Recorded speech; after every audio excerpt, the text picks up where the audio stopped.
Good Monday morning. Welcome, everybody. This is LoreForged, the podcast for Ashes of Creation. This is episode 74. Welcome in. We are your hosts. My name's Jibbs. Sonny is unfortunately out this week. He's not feeling well again, so send some love over Sonny's way. But we are joined by Cash. Hey, everybody. Yeah, we miss Sonny. He came down with that recurrent rash again after his trip. He knew it too. He called it. He said there was something wet on his airplane seat and he sat down anyway and he came home and just rashed up all the Fremunda. So he's seen the doctor. He's doing well. He's using the ointment and the creams. The creams. Yeah, don't forget the cream. He'll be better next week. Cream. No, dude, he must have the gunk that's going around because there is a freaking case of suds going around that is absolutely decimating people. Yeah. A lot of respiratory going around. Pneumonia. It's been gnarly over. RSV. Yep. It's making its rounds. So, Sonny, we hope you're feeling better, buddy. Hate missing you.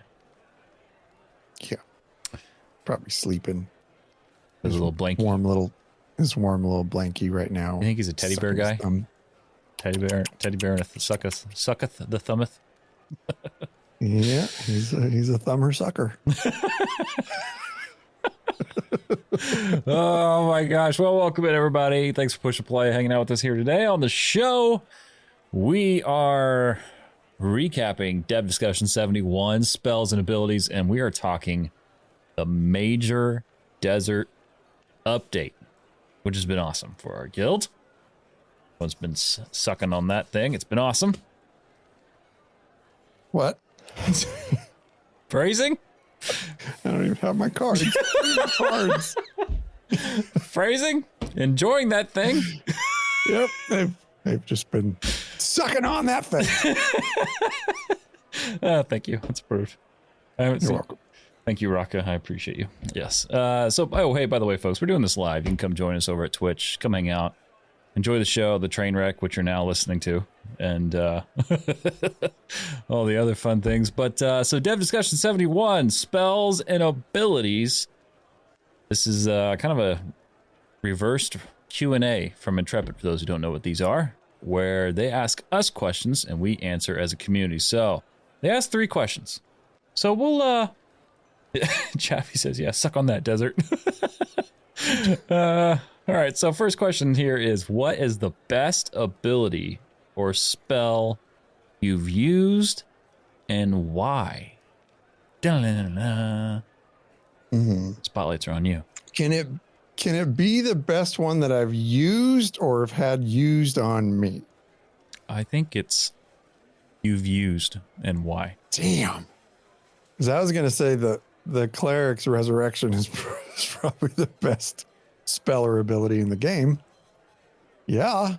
Gets you back in the fight. But, and I think it actually looks, I think that particular ability is one of the coolest. But from a ranger's perspective, I thought a little bit about this.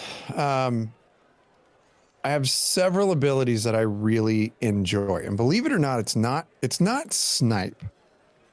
Snipe should be my favorite ability because it should be one of my hardest hitting abilities, especially when you go Mark of the Tiger, like right before your cast goes off. You want that Mark of the Tiger to hit your target just before your snipe goes off, because then you can fit in a second snipe. But I think my favorite ability to use is Scattershot. Oh, okay.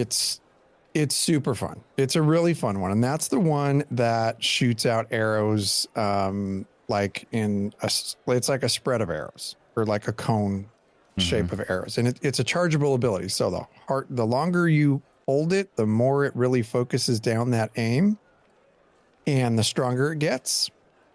So I like it because, number one, it hits like a freaking truck. When it crits, and it often crits twice in a row because there's 2 charges to Scattershot. But it also, if you have any imbued ammo effects on, like as you know, you just kind of toggle on and off your imbue ammo effects. And if you have one of those, it triggers those abilities. But man, if I don't see freaking yellow numbers coming up when I hit scatter shot more often than not, and especially when, like, if we're grinding, or, you know, if you say we're grinding glint or grinding levels or something, and we're gathering a bunch of mobs and putting them all together, and the desert's the perfect spot for it because there's a billion freaking critters. I mean, you can pull tons of them, and they're all in a group. And the first thing I do is drop my vines around them so they can't move, and they're kind of locked into where the tank is. And then you hit 2 of those scatter shots in a row, and your whole screen is just filled with numbers. Oh, that's a beautiful thing. And a bunch of them are yellow, and you're just going, yes, freaking crit. And if you're doing it like on a single target, a lot of times that crit will hit twice because you can hit that ability twice in a row. So I personally think from a ranger's perspective, that one hits super hard, and it's by far my favorite.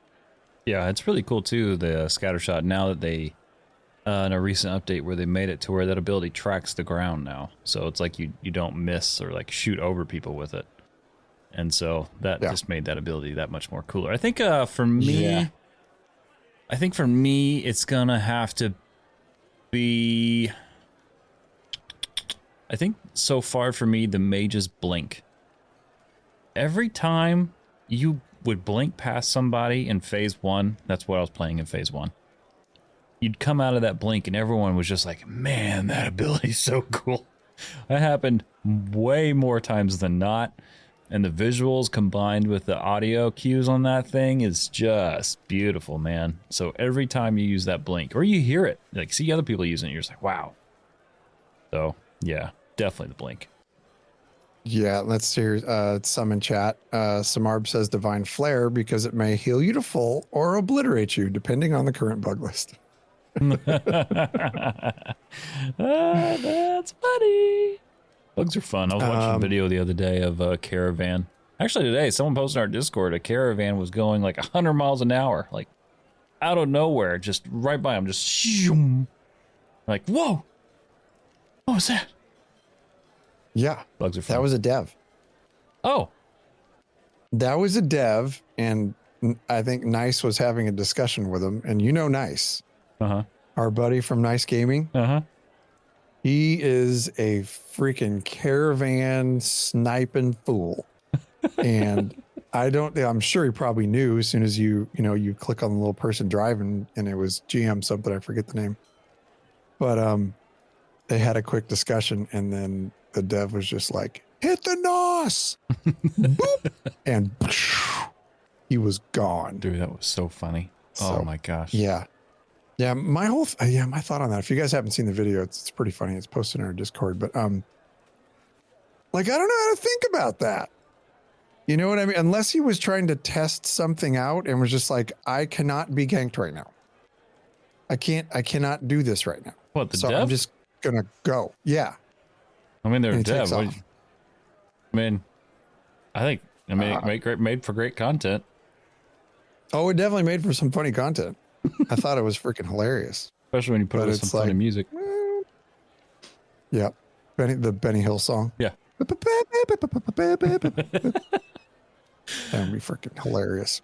Oh. But yeah, okay. So I know we were talking about our favorite abilities, but you think about your same kit and on any of your 4,000 characters that you have. I have one. And so, like, as compared to other games, is there any skills that are like super unique to your class, maybe as compared to that same class in other games that stood out to you? Okay, so I'm gonna go back to mage, I think. So like what stood out to me above Ashes versus those other games? Yeah. Okay. Any skills in Ashes that's like, you know what? Now that is a unique ability. Okay. So the ability, okay, further follow up. Does it have to be the same ability in another game? No. Okay. In that case, and for me, it's the lava that you can spawn as a mage. That's like a AoE. It's a small AoE. It's relatively small. And just when that thing pops up, because I believe it's, if you use it right now, forgive me because I haven't played it since phase 1, but I think it staggers them, or it's conflagrates them, I believe, once you pop it, if you've done your rotation right. But man, it's beautiful. So it's like these rocks pop up and this lava, and it just says boom, and just shoots up out of the ground, and it's just like, wow, that's cool. Every time that thing fires off, I dodge all the way from it every time. Because and it takes me a second to go, oh, that's a mage ability. Because like we don't have a ton of mages, so we're not always, we're not always playing with mages. So it's like that thing pops up, and I think it's a telegraph from a mob, and I'm just like, oh, get out of the red. I'm very well trained. Get out of the red. Right. Which is kind of nice for a ranger because you can get out of stuff really quick, and I don't die that much though. I found with a ranger. That's good. Because I'm in the back. I'm not like taking cleave damage and stuff as much, but. Oh, dude, I die all the time. I feel like as a fighter. Yeah, when those mobs getting close to me, I'm just like, nope. Keep your space.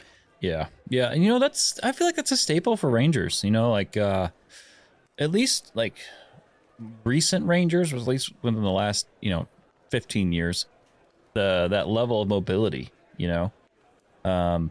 I mean, there's a high amount of mobility there with them. I believe it's the same. I forget what it was like in Guild Wars 2. I don't remember if they had a ranger or what exactly it was called. Yeah. They did? They did. Yeah. I believe they were as a ranger. Highly mobile as well. And then, of course, Warcraft has their version of it. And then ESO has theirs as well.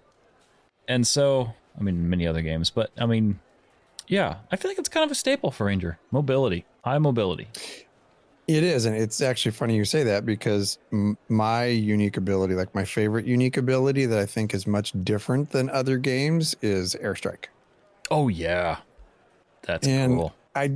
It's very cool. I don't think Airstrike hits very hard, but and Airstrike is the one, guys, where you are you're basically leaping into the air, like you leap over your enemy, and as you're in the air, you're like aiming down, and you fire a volley over your targets below you.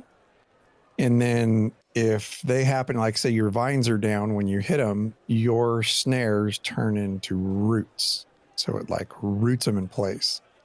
So I don't use it a whole lot unless like I'm soloing, or if I'm in a PvP fight, I'll use it. And I basically use it as an escape. I just kind of couple it with disengage, and you could jump in the air with Airstrike and then disengage, and you're soaring. Or you can use Airstrike to go up and over your target, and then as soon as you hit and like they get you as a target again, then you just disengage right back to where you were and just make them go like, oh. And that one's always really fun. I practice that one a lot when we're in dungeons and stuff. So, but I just think Airstrike is a really unique ability that I haven't seen on Rangers or Archers in other games. So very impressed with that one. And so on that note, so which spells or abilities stand out the most to you from games you've played in the past, not Ashes of Creation? So like other games that have for Ranger? No, it could be any. It doesn't have to be Ranger. It could be anything. Well, I did bring this one up. I brought this one up quite a few shows ago, but we were talking about like I think it was a dev update or a dev discussion where we were talking about AoE abilities. And that one was the Necromancer's ability in Elder Scrolls Online. Oh, yeah. Where it's it's Graveyard. Yep. You drop down Graveyard and all these tombstones come up out of the ground. Then all these freaking gnarly hands start coming out of the ground. I love that one. Yeah. It was just a really good AoE, and I loved the visuals that they had. Like it was very Necromancer. It really gave you a really good flavor for Necromancer. So yeah. It's so funny you say that, because that was on my potentials I was going to use, was that exact spell. It's one of the coolest. Yep. I think for me, this may be lame, but it's just something that I really enjoy because of the usefulness of them. And I'm going to give, what would it be, like 3 No, I'm not going to do that thing. It's the, there's an ability that the mage has in World of Warcraft. It is like it's really unique. It's not like mind-blowing from a visual standpoint, but it's a giant circle that they can spawn, and anybody who's in that circle, I believe after the cast, it stuns them for like 3 seconds or whatever. And so a lot of mages will use that heavily in PvP, and it is very much a staple spell. And it's just different. It's just very different. Ooh, what about that massive AoE group stealth that the rogue has? Oh, yeah. In Warcraft? That one's also really, really fun. Yeah, that's a cool mechanic. Very cool mechanic. It's really cool. And honestly, I've been a part of groups that has set up some great opening fights. I mean, because then you're able just to take that group, to a flank, take them wherever you want to take them. I mean, they're with you, right? They want that stealth, so they'll go where you want to go. Yep. Oh, man, that's a good one. I agree. Oh, so yeah, dev, and I feel like we answered the last part already, what made them special to you. But anyway, yeah, dev discussion number 71, spells and abilities. Dude, that update with the desert has been nothing short of, well, it's been awesome. And we just actually moved our guild. We went from New Ayla down to Asmaran. That's how you say it, right? Yep. Yeah. So Don't try to spell it. No, I'll fail terribly. So yeah, we're down in the desert now, man. What'd you think? Oh, you're taking. Well, I'll monologue for a second. There you go. What'd you think of that? I was staring at you while I was having my drink. Yeah, it was. We were a little worried. I'm not gonna lie. Yeah. We were a little worried about bringing everybody down there because we did a lot of grinding in the desert in some of our lower levels during this phase, and it wasn't quite there yet. I mean, there were tons of mobs everywhere, but we had a lot of trust that this update that they were bringing in with Sand Squall was going to be worthy of it. And we also knew there were going to be a lot of guilds down there that were going to be pushing the nodes. It turned into, I would say, probably over the last month, the desert turned into a gank fest for anybody running caravans down there. And we were able to just kind of follow the politics a little bit. And there's some pretty big name guilds that are down there right now. And we decided to kind of hop into that fray. And getting our folks, I think getting our folks away from New Ayla was a good move for us. But we were really, really concerned with getting all of our folks down there. Because the trek from New Ayla to the desert is not an easy trek. And a lot of our folks had established, crafting and gathering in New Ayla. So we thought we were going to get a ton of pushback, and we didn't. I think we saw way more excitement for people to be in a fresh space that was very recently upgraded, and a lot of love was given to the desert. And I think we can safely say that after the first week, we've had a really good time down there. It's been a ton of fun exploring all the things. Yeah, I definitely second that. There was definitely some concern about us moving down, but it definitely felt like it was the right move. It's always a big decision when you have a guild or a larger community / guild, and asking them to move. And not everyone moved, and that's totally fine. Like right, like it wasn't like it was a mandatory thing. We just said, hey, we highly encourage you to move. I think something like that word in the post. But long story short, it was definitely a heavy decision, and overall, it's been, like you said, it's been fantastic. I mean, the experiences. It doesn't even feel, oddly enough, it does feel like the same desert, but like not at all. Because I looked specifically for like the same areas, you know what I mean? Like the same like look and appearance. And often many of the areas that were, what they looked like last time look completely different. And it's been a massive, massive upgrade. And I agree. It's been great for our guild. It's been great for our community. Yeah, I think so too. Sand Squall got a huge update. If you don't know and you haven't seen the videos or you didn't see the Dev Showcase, it got a massive upgrade. And I think probably just start with the visuals and kind of the experience that we had seeing it for the first time. Yeah. Because it took me, I think the server went live Thursday evening. I had enough time to, I was in Nuela, so I had enough time that evening to leave as a citizen, to start my cooldown, and start moving my stuff. Like whether I was just, I sold a ton of resources that I had. I was like, you know what? I am not trekking all this stuff down there. So I'm not like super into any one thing of crafting. I'm kind of just dabbling with all of them right now. So I had about enough time to do that and get about halfway down there before life hit. And I was like, okay, I'll finish my trek down there tomorrow. So I finished my trek down there on Friday, and I gotta say, like even the journey was fun, because I knew it was a long way, but even the journey was super fun. But man, when you're coming out of Lionhold and you're going down into the lawless zones, and you're going from like snowy lowland or snowy highlands into the desert basin. And I'm like going down that hill, and the snow is starting to go away, and it's starting to get a bit more arid. And there's like a horizon line that drops you down into the desert basin. And I just see these heat waves coming up from the other side of that horizon. And I stopped and just went, oh, holy crap. Like what a great visual experience as you're entering the desert, and where you see the change of climate right in front of you. It was really freaking cool. I don't know if you guys have experienced that yet. But man, that one kind of blew my mind and kind of set the stage for what we were to see in Sandsquall. Yeah. It's actually funny you say that. Ashes put out today, like the visuals. I think it was today. Visuals regarding,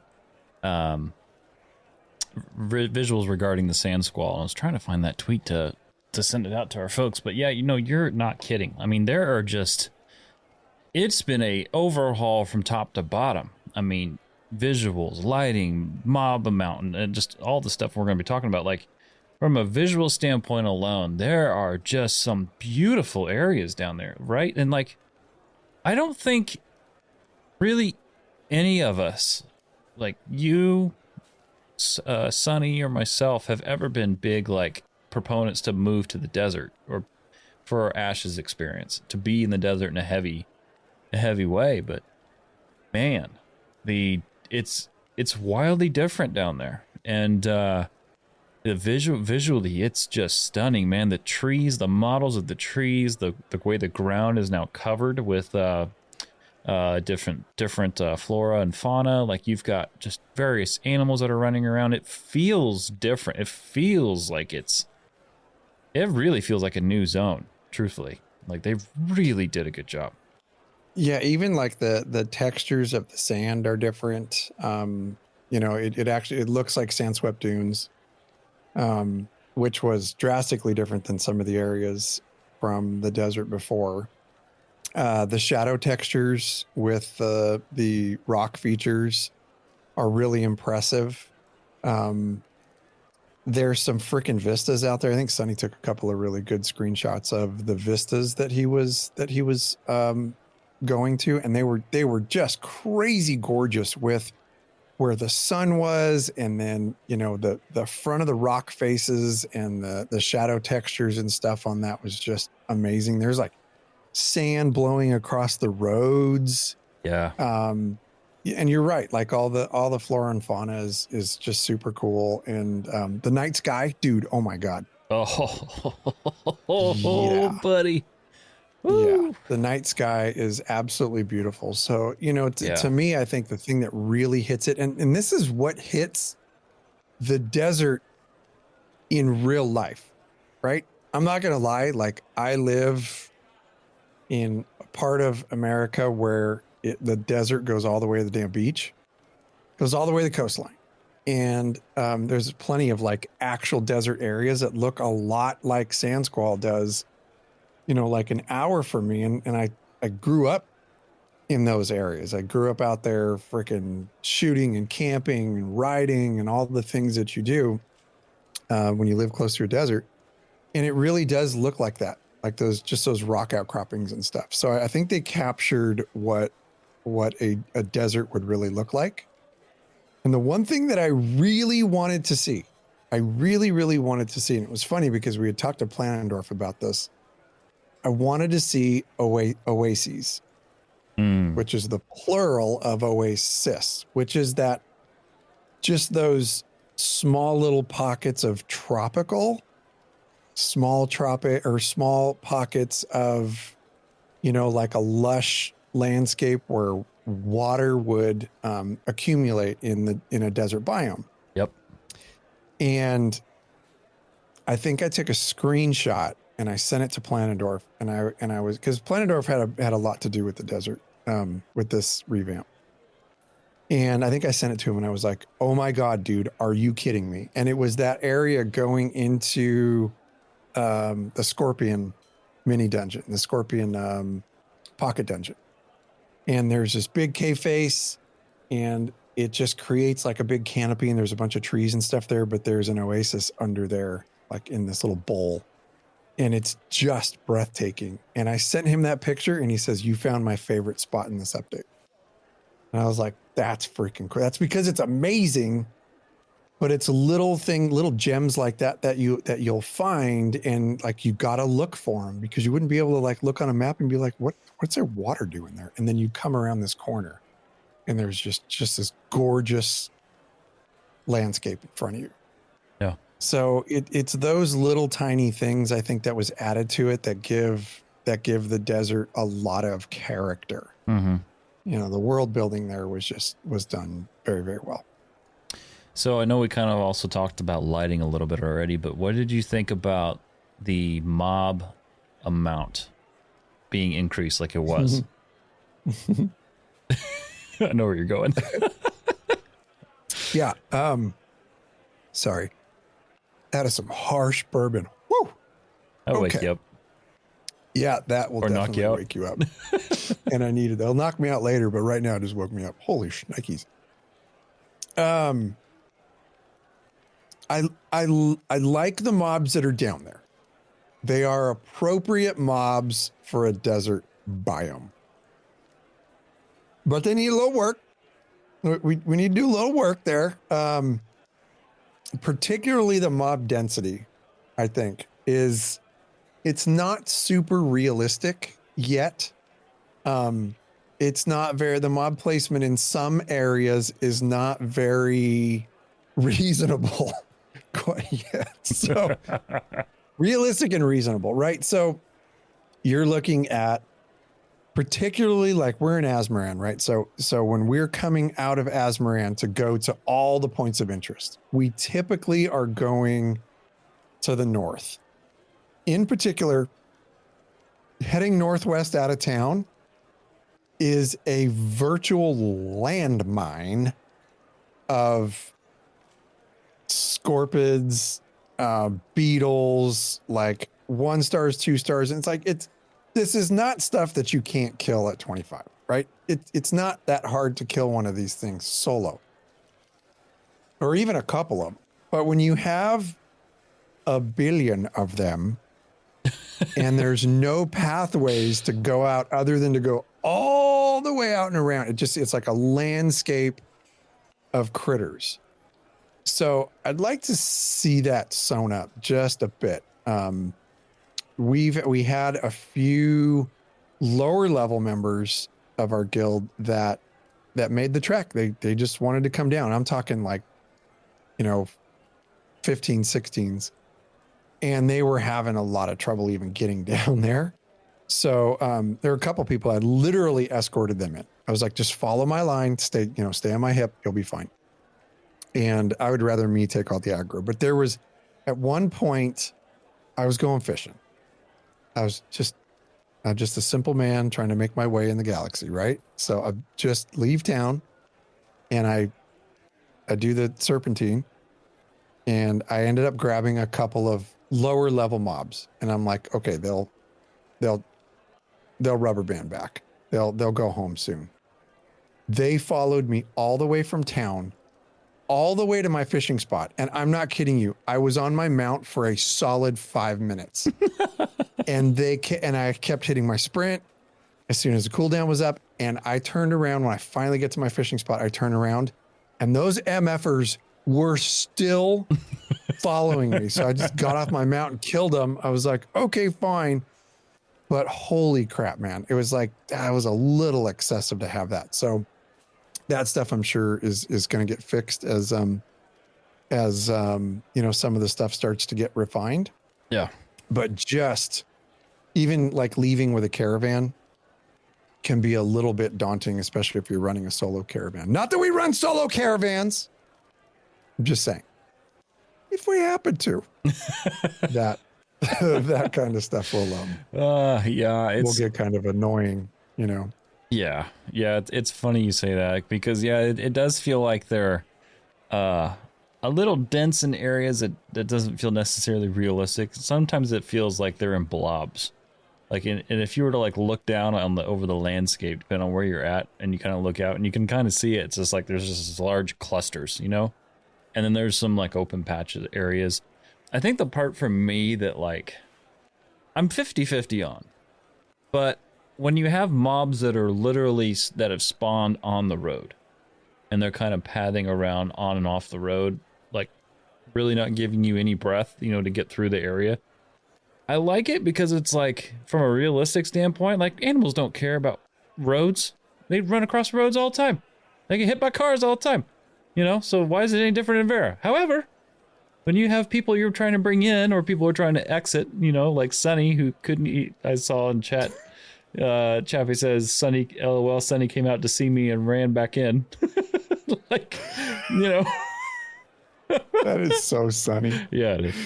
That is so Sunny to run out and be like, oh, nope, not today. Yeah. Run right back into town. Oh my gosh. It's stuff like that. You're like, oh, okay, like probably need to peel them back off the road a little bit. And yeah, as far as from a more of a realistic standpoint, kind of just spreading them out a little bit more. But that aside, I really do like the increased amount of mobs. It feels, overall, the desert feels much more dense from a tree, like environmental feel, to a mob feel, to all the NPCs and things that are now present. Way more than what it was before, but it still hasn't lost that luster of a desert, that open area where it's just, kind of Wild West in a lot of ways, I think. So yeah, I really, really liked it. I really do.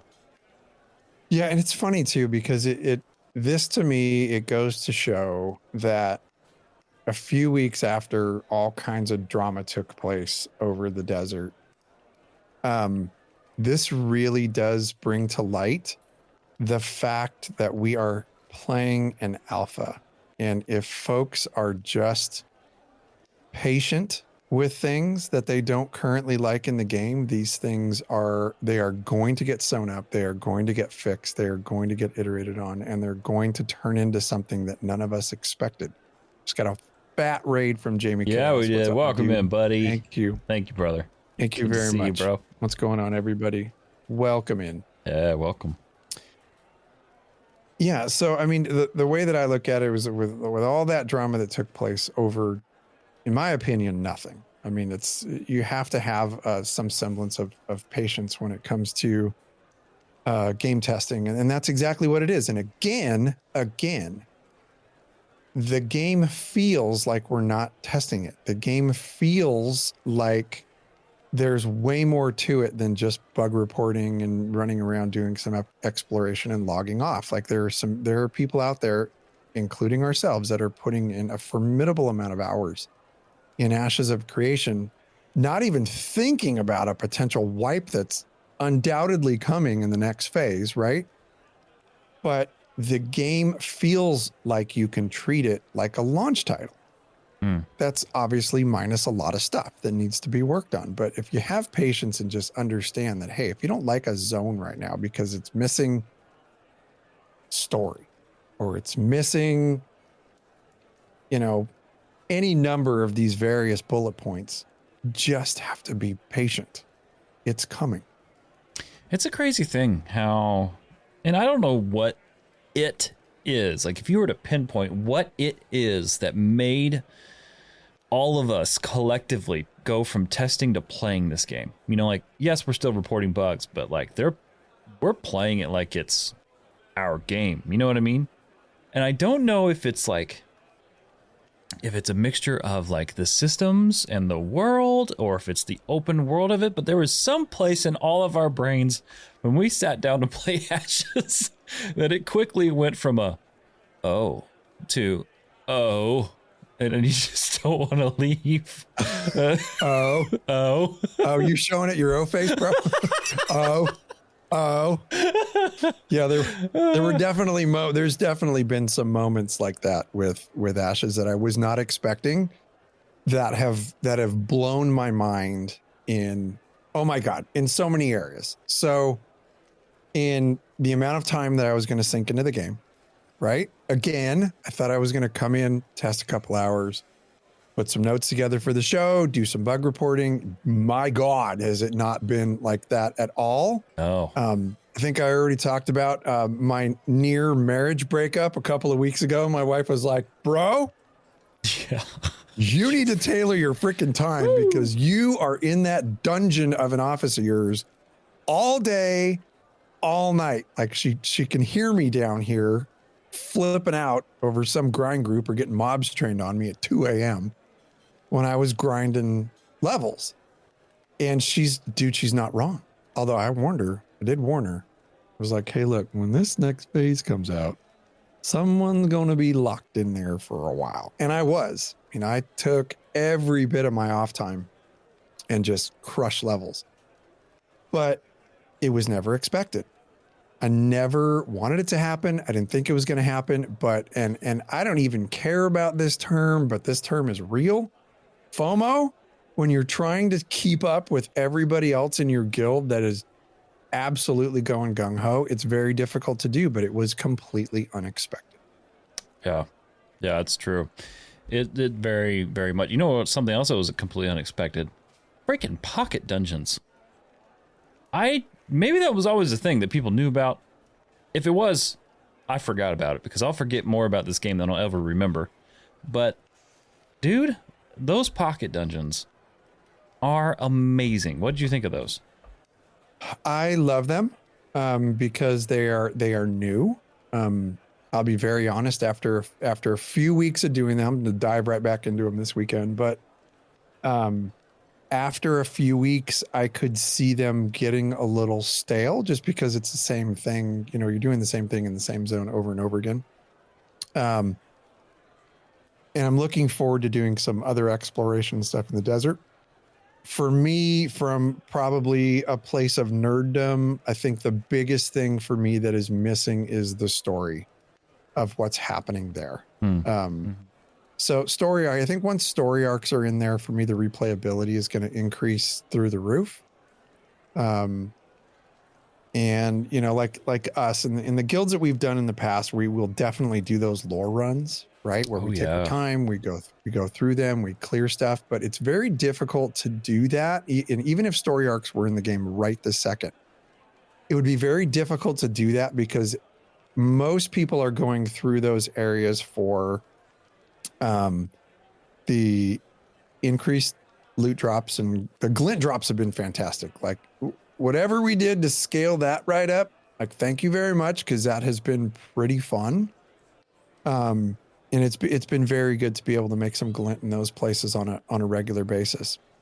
The new armors and stuff that are in there are really cool. There's some new cool weapons that you can get off and name mobs. So right now, everybody's kind of on that focus of getting in those groups and going through those pocket dungeons and getting that stuff out. So we even had everything down to a timer where we knew that those name mobs were going to pop up. So we were on like this rotation thing, and we just kind of jump in there with our billion people in our raid for those drops, and it was a lot of fun. But until the story's in there, it seems like people are just going pocket dungeon to pocket dungeon. But I have a lot of curiosity as to what the stories are to each of these locales. Absolutely, and not to mention we got the Mother of the Desert, which I believe is the goddess of creation, the statue that's in the desert. You know, and they've actually at the base of that statue there's an area that they have hard lined it to where you cannot go near that thing. Like, so no one's glitching in it, no one's getting inside of it. It looks like it's some kind of recess that happens at the end of the desert into a hill. That looks like some kind of door is going on there. So yeah, that's I really do look forward to the story. And you know, it's funny. It's like here we are in episode 74 of a show called LoreForged. And we have, you know, a very minute amount of lore, but at the end of the day, like, that's definitely something we look forward to, you know? Our time is coming. Oh, absolutely it is. Our time is coming. Absolutely, brother. I don't blame Uncle Steven for not putting the lore in now. Like, there has to be some things that have to wait for launch. And, you know, if you can just imagine that time when folks like us get to really dive into the story, and a viable method for you to level is going to be a good, healthy mixture of grinding and doing quests and doing story arcs and all those things that come along with a fully polished game. I think those times are going to be some pretty special times for us. And I'm being very patient because I'm finding I don't really even have to exercise patience right now, because I'm having so much fun just grouping up with our friends and you know, building the relationships that we're building in our guild, and having the ability to just always have something to do. That's kind of what the desert feels like to me right now. If you're in a group, there's a lot of things to do. If you're solo, you're pretty much relegated to just grinding on your own, which is obviously much slower, or to doing, you know, working on your crafting and gathering and such, which is still really fun. But I truly think from somebody who loves lore and story and all that stuff, I think it's just, we're biding our time right now, because that stuff is all going to pop up. And I did a little research. The Sand Mama, I don't think, unless there's other stuff out there that I haven't seen yet, I think she is an unnamed goddess. What? So far. Yeah. I Really? don't know that she's the goddess of creation, although Steven did say she's wearing a circlet. And there was a quote on the wiki from Steven that says there is some significance to the insignia that's on her circlet. So it'd be interesting to kind of see what that means. He loves to just tickle the ivories. Inject you with tickling the ivories. Just inject you with tiny little bits of. Oh yeah, it's coming. Be patient. Yeah, absolutely. Gosh, I can't wait chomping the bit, man. I feel like he's Todd Howard holding back what happened to Dwemer. That's what this is for me. No, he's given us way more than Todd Howard. I know, us. But it was just it's true. Todd will die on that hill. Todd Howard is sadistic, where Steven wants to share the stuff. Right. He has the leash of Margaret, which is probably both of her hands wrapped around his neck. Like, no, Steven, not yet. You shall not. You shall. Yeah. So not. Let's go through some of these names. These names are very cool. So for the Pocket Dungeon, there's the Brood Pit. Yeah, I love that one. There's the Lost Heroes Sepulchre. That's a good one. There's the Prismarium. That's the one that they showed a lot of in the last week's dev update. Yeah. Scarab Song Hollow. Those scarabs do not sing songs. They try to murder you. Snakebite Stash. And I think that one is the one that looks very bandity. Yeah, that drops medium armor. Buddy, that one specifically, if anyone here played Star Wars The Old Republic and went to the Outlaw's Den on Tatooine, it's that. And it's crazy it's uncanny how close it is from an appearance standpoint. Yeah, there's like these big banners, big red banners inside of it and stuff. Yeah. It's a small cave system, but it's really cool. And I was super bummed because we did get a drop. I think we got a drop or two in there, and it was medium, and I got a piece of it. Yay for my rolls. But there is supposedly a named in there, and he was bugged. So I'm like, of all the named mobs to be bugged, it has to be the one that drops probably medium armor. So I was a little bummed on that because I think medium armor drops are pretty hard to come by. Oh, bless your heart. Well, I'm so sorry. Last time I've gotten a drop, a heavy armor drop. I can't even remember when I got a heavy armor drop. You got to go to the right floor in Carfin. You'll get your drops. That's what I hear. Yeah. So, and then what else was the last one? The Vault of the Emigrant. I don't remember which one that is. Yeah, I don't think I've been to them all yet. I think I've only been to 3. Well, oh man, we'll make the run this weekend then. Well, I know it was the Scorpion one, which is northeast of the Green Town, which name is escaping me. I can see the emblem of the town; it's green. And then you have the Prismarium, and then you have the one with the snake, like the like you said, snake stash, whatever it was, snake pit. Yeah, yeah. I've only been to those 2. Oh, then we need to take you to all of them because they're pretty cool. There's actually one in there for our lower level folks that are out there. There's one that has level like 14, 15 Minotaurs in them inside the pocket dungeon. Really? Oh yeah. And it's a really good spot. If you're going through the lawless zone, like toward the north, you take a hard right through this cavern passage, and then take another right once you get to the other valley, and there's like some ruins right in there. You just walk right into this. You can't miss it. It's a big old door. You walk right into that big old door, and there's a bunch of Minotaurs in there. And that one might be the Vault of the Emigrant. I'm not sure, but that could be it. So for our lower level folks, there are lower level mobs down there. It's just getting to them. Either A, you're going through the lawless zone, which is good luck because there ain't any rules there, or B, you got to get through, the freaking, what's her name? You got to get through mobs just about as big as what's the level 50? The Mother of Pain. Mother of Pain. Woo! Chaffee ran at her, and one shot by her. One hit took him down to like a quarter health. Yeah, Sclarisha is her name. Is that her name? We'll just call her. We'll call her Clarissa. Oh yeah, all right. Yep. Yeah, but she's the Mother of Pain. She's a 5-star level 50 Scorpion, and she's bad. She looks awesome. Yeah. I can't wait to see what kind of loot they drop. They did a good job, and particularly with the Scorpions. The next time you kill a Scorpion, do yourself a favor and walk right up to that thing and look at the textures on it. Oh yeah. It looks so bitchin'. Like it's very well detailed. The lighting that comes off of it from the sunlight makes it truly look like a shiny black rigid carapace. Like it's very, very well done. So do yourself a favor and take a close look at some of these baddies after you kill them.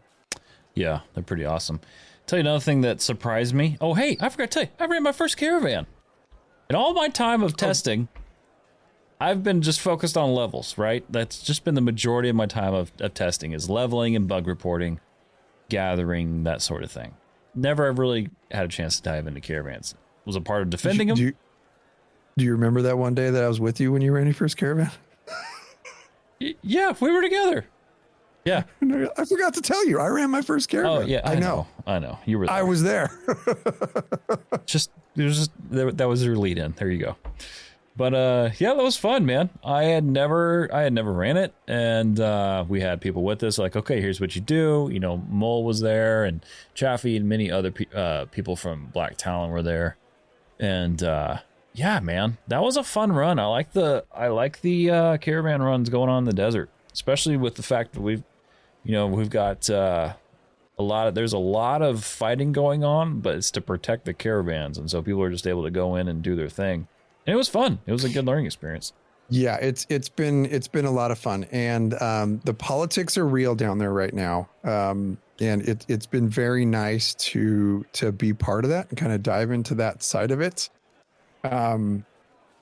And feel like we can run caravans, solo caravans actually, without like having too many issues. I think that's been a lot of fun for us. I also ran my first caravan last weekend. I've done nothing but protect caravans and protected a freaking lot of them until this last weekend. I was finally like, you know what, we're gonna do it. So so I ran one, got my caravan upgraded, and had a really good time doing it. It's funny how much of a difference it makes with your caravan speed with number one with upgrades and number two with the node passives.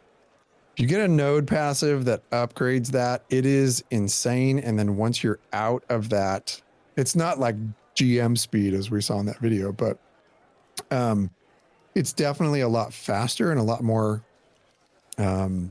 It's a lot faster. But once you get out of that node's influence, like it feels like you hit freaking molasses. You just boom. Yeah. Like you slow way down.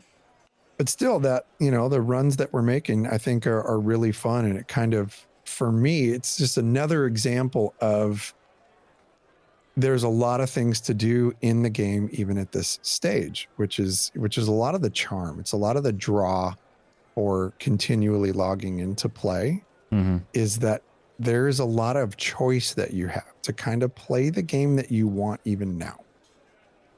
Yeah. Yeah. You're not wrong. You're not wrong at all. There's a certain level of charm with the things that, you know, that's available to you right now. And granted, yeah, it's still very much in development and testing, but man, this was a good desert update. Really was. Yeah. It really, yeah, really was. I think it's gonna take quite a while to get like tired of it down there. And it's because it doesn't just seem like a desolate wasteland. Like there's a lot of characters, a lot of features to the nooks and crannies that they added. Like even the resources, like there's tons of new resources down there. And although not all of them have use, it has been a lot of fun to be able to pick a lot of those things up. Like I walked through my first field of poppies and I was like, holy shnikes, looks like I'll be maxing out my freaking herbalism. I was like, yeah, you hit a node, you take the poppies, you step 1 foot and there's another one. Take that one, step 1 foot, take another one. Yeah. So, and they're absolutely everywhere. And as of last week, the desert wasn't like overcrowded. No. Even when you go, I mean, there's definitely people down there. There's definitely groups running things down there, but even it's not like Carfin, right, where you're fighting for every square inch of territory in there, and somebody steals a mob from you, and they're instantly pissed. You know, you're instantly pissed, or you steal a mob from them, and they're instantly pissed. It's like, okay, it seemed like there was more room to breathe. Yeah. During this past weekend. Yeah. Yeah. And there's something to be said about like, you know, risk versus reward or natural tensions and stuff. But man, Carfin is like, I don't even know if that's a good amount of tension. Like, it's what's going on right now. And that may just be because everyone's chock full in one zone, you know, and it's just literally just too much just because of, you know, locale where everyone's at. But you're right. The desert feels, it feels good. There's a lot of room to breathe. There's a lot of, there's a lot of charm to the area.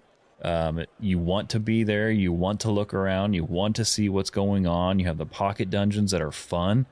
You got Sonny trying to leave the city and he can't, which is funny to watch. So it's like, it's all a win. Yeah, he'll be fine.